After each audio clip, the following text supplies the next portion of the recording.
Billy Napier has been on the hot seat virtually his entire time at Florida, and yet every single time it seems like he's about to be fired, he lands a critical win. Their win over Texas this last weekend was just the latest installment of a long saga of Napier seemingly barely keeping his job. Billy Napier took over the team in 2022 at the conclusion of the Dan Mullen era. People were hopeful this was a turnkey roster that could instantly be a contender. They landed a top 10 win off the bat, but then some brutal conference losses. A loss to Kentucky, a loss to Vanderbilt on a 3-game losing streak at the end of the year. His seat was already getting a little warm after that because some people thought they should be able to win right away.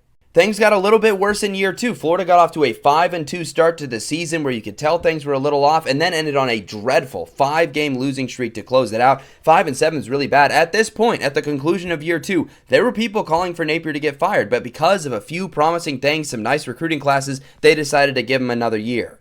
And how do they start the year? They get blown out by Miami. They lose ugly to Texas A&M. Napier is as good as gone at that point, and then they do come out inspired against Tennessee, but another loss. And by the time they got blown out versus Texas, they're sitting at 4-5. It looks like they're going to lose out to end the season. It felt like things were completely over. But then suddenly, with his back against the wall, must win to not get fired. He beats LSU, he beats Ole Miss, they beat Florida State, and they win a bowl game. They rip off 4 straight wins, and Napier gets himself off the hot seat. And then what happens this year? It feels like there's no hot seat for him, and then they lose to South Florida, and then LSU, and an ugly game to Miami. It feels like it's completely over. You look at their schedule, they're going to go 3-9, and then suddenly, bam, they beat a top 10 team in Texas. Now they've got a road game at A&M. Can they make it 2 in a row? Can Napier continue to do it, or will he slink back to the hot seat? It's going to be a really interesting thing to watch, but Napier, man, he just finds a way to win when he needs to win.